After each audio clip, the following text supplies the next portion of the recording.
everybody, coucou les bébés, j'espère que vous allez bien. Ça va pas! On se retrouve dans ce mood un peu cocooning, un peu je fais des soins. Nous allons faire une vidéo Dr Love que j'ai sobrement intitulée Conseil de pute.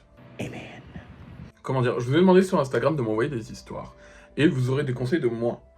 C'est-à-dire, pas des conseils lisses en mode la communication, il faut, tu baisses son frère. Je pense qu'on est parti, je vais lire vos petits pamphlets. Je suis l'ami d'un couple hétéro depuis plusieurs années maintenant. Déjà, ça c'est un faux pas. Les deux ont trompé leur partenaire avec moi. Devrais-je leur dire ou devrais-je la fermer?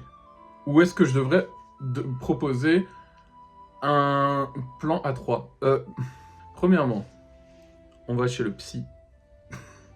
Deuxièmement, est-ce que les deux faisaient ça bien? Est-ce que... Déjà, en fait, le truc d'aller leur dire, ça sert à rien parce que les deux savent individuellement. Les deux savent, ça sert à rien. Et le bail du plan A3, on laisse. Parce que c'est jamais trop... Quand c'est un couple avec une tierce personne, c'est jamais trop ça. Donc, moi, ma question, c'était si les deux font ça bien, continue à faire les deux. Continue. Ça va jamais sortir. Parce que les deux veulent pas que ça sache. Donc on s'en fout. Continue avec les deux. Et s'il y en a qu'un qui fait bien, continue avec que un. moi, franchement, c'est ça le conseil. Ensuite, oula, j'ai déjà voulu avec mon cousin, un tout petit peu éloigné.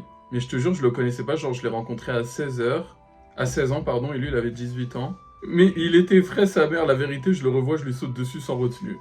Donc ça, en fait, il n'y a pas besoin de réponse. La réponse est déjà répondue. Maintenant, I might have, je peux avoir une take un peu... Mais écoutez-moi bien, tant que vous partagez pas de sang, genre tant que c'est pas ton cousin, genre le fils de ton oncle ou le fils de ta tante, et écoutez, tant qu'il n'y a pas de sang impliqué, ok? Si c'est le cousin de ta cousine, si c'est le cousin du frère de... Si les frères, vas-y Mago. Prochaine histoire. J'ai le crush de ma pote dans le même lit où dormait mon frère. Non. Là, je pense arrêter les conseils de pute parce que vous m'avez dépassé, vous avez dépassé le maître. J'espère que ton frère était pas dans le lit à côté en train de dormir pendant que tu faisais ça.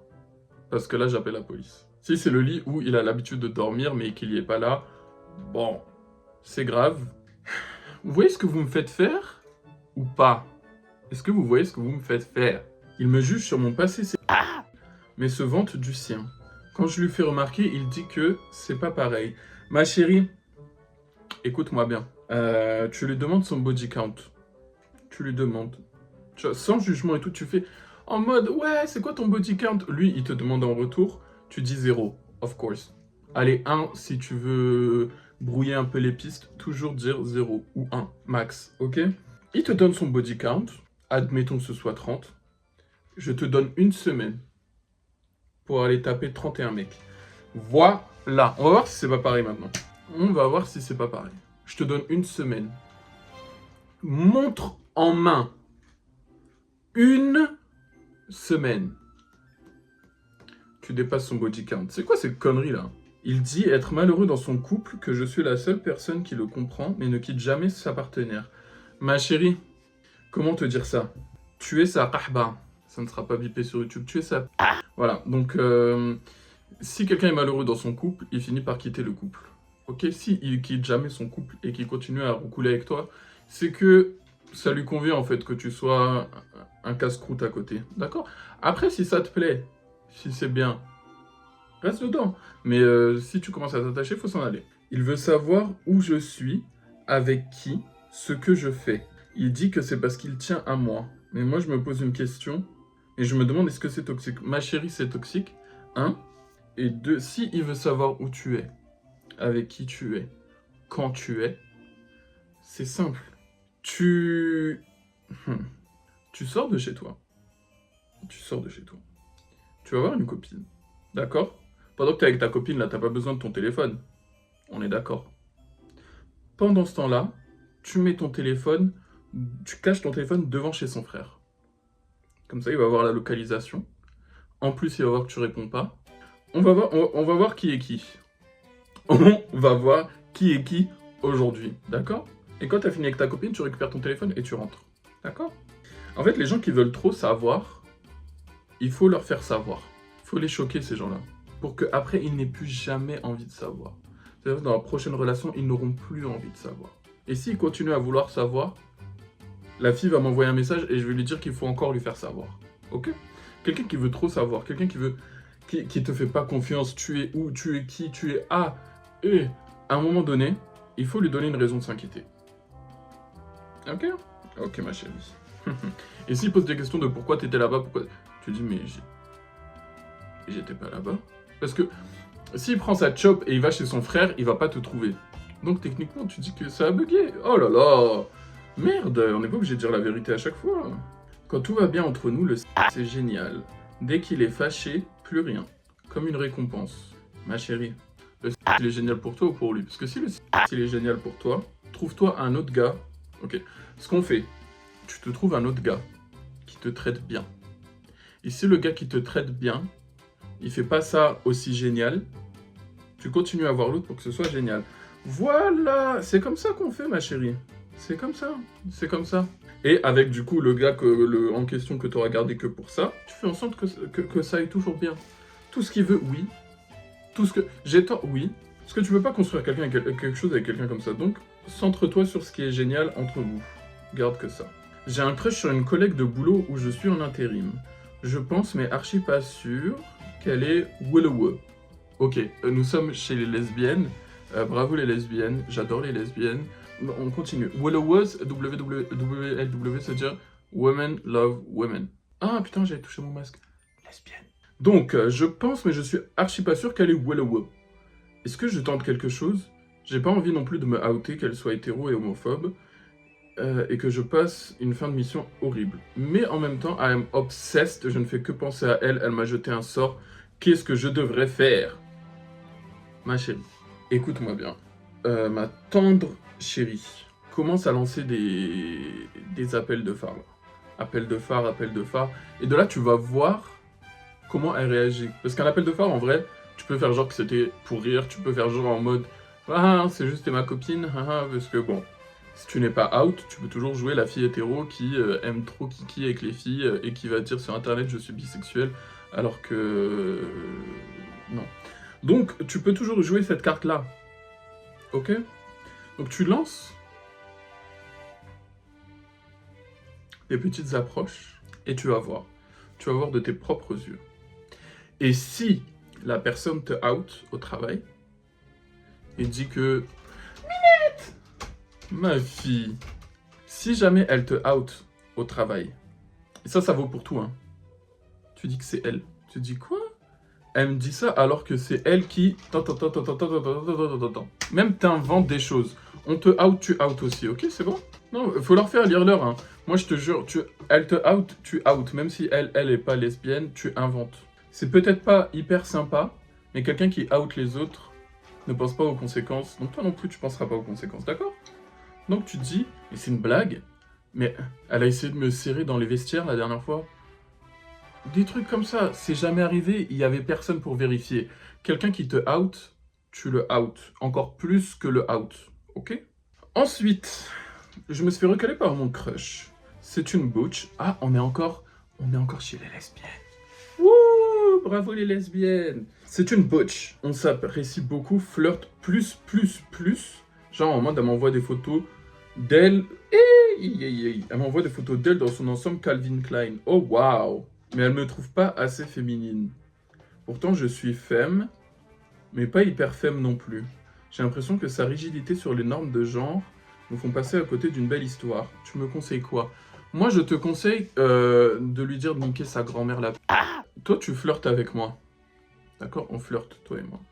Et après, tu me dis, tu peux pas faire de sérieux parce que je suis pas assez féminine ou assez masculine. Ma chérie, le flirt, tu le prends et tu vas flirter avec le trou du cul de ta mère. Si la personne te veut, elle te veut dans ton ensemble.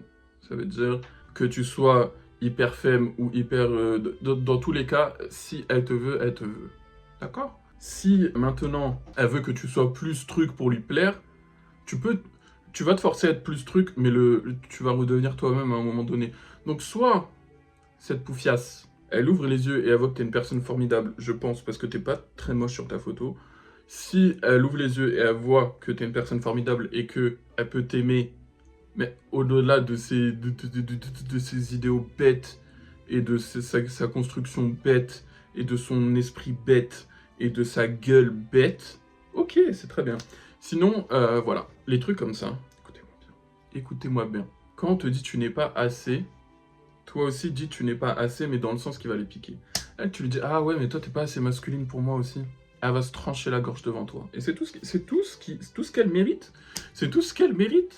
Si y a un gars, comme par exemple les gars hétéros là qui viennent, quand ils sont en présence de personnes LGBT et tout, qui disent ouais, attention, hein, viens pas, m'approche pas, hein. Toujours répondre ah non, t'inquiète, je les aime plus masculins que toi. Ça date ça. Ça date ça. Donc elle, tu lui dis ça. Ouais, j'avoue, moi aussi en vrai, je les préfère plus masculines, hein. Mais bon, je vais essayer de passer outre. Elle va mourir. Et c'est tout ce qu'elle mérite. Ensuite, OMG, bon ça commence bien. J'ai fait un plan intro avec un couple. C'est jamais trop bien ça. J'ai rencontré le mec parce que il est commercial à mon taf. Et toi tu es serveuse dans un salon de thé. On s'est fixé sur la Saint-Valentin. Je leur ai ramené des chocolats. Maintenant le mec vient tout le temps sur mon lieu de travail spécifiquement pour me voir. Et il est même entré en cuisine regarder mon planning. Je fais quoi? J'ai rien compris. Ah, t'as ramené des chocolats aux deux, au couple. Ah, et le mec, il commence à s'intéresser à toi. Ok.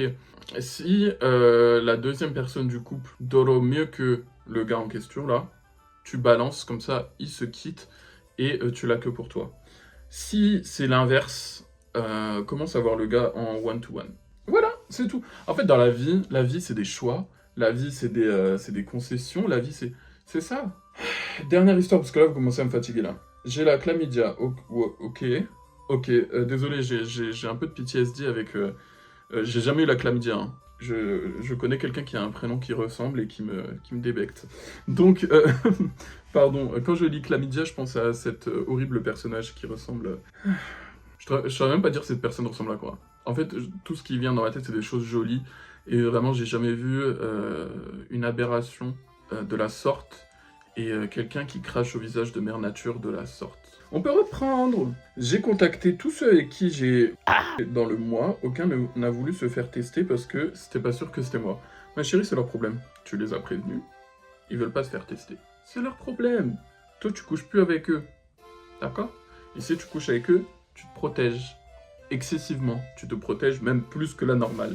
Parce que tu sais très bien que c'est des gens qui, quand on leur dit « t'as sûrement une maladie », ils vont pas se faire tester. Donc, les amis, c'est très important, faites vos dépistages tous les...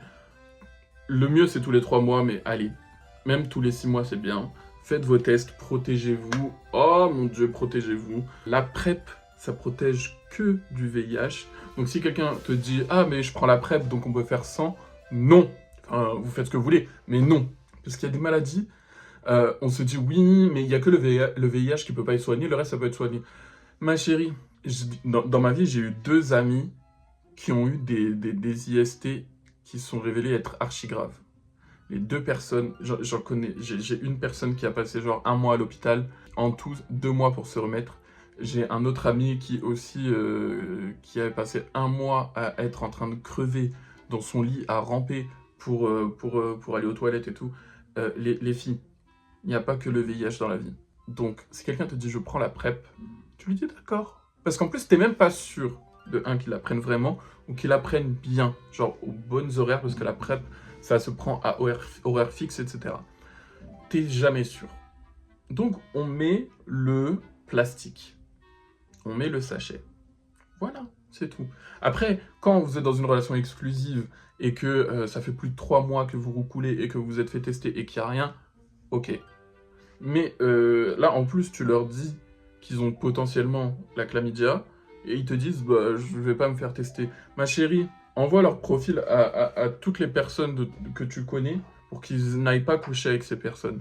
Parce que vraiment, vous êtes des malades hein, de vouloir transmettre les maladies à Pierre-Paul Jacques là. Moi, perso, j'ai jamais eu d'IST, mais à chaque fois que je me fais tester, Genre, je me dis, s'il y a un bail, je vais... Enfin, pourquoi je vais aller contaminer des gens? Je sais pas. Bon, en tout cas, les bébés, j'espère que cette petite vidéo chill vous aura plu. Je vous souhaite à tous une agréable... Je m'en fous de ça, en vrai.